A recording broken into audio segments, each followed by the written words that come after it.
Hello, I'm Wim and I'm happy to present to you our 32 series RBW machine. That is a minimum range deburring machine. It has a grinding belt in the front, rotary brushes in the middle and grinding belt at the back to make a finish if you want that. I will start up the machine now.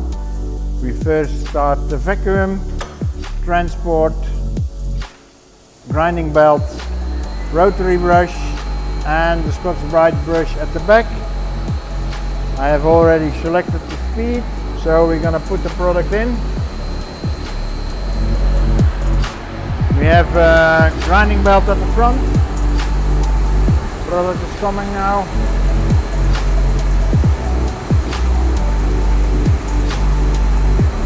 To remove the laser burrs,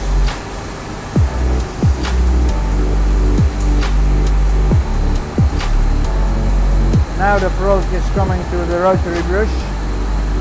This will make a rounding on the sides.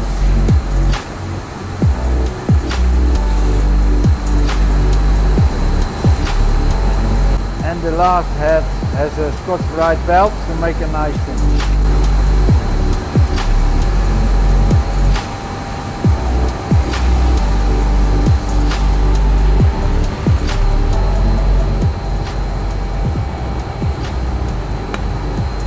So there we are. You see now, nice deburred and a nice surface finish.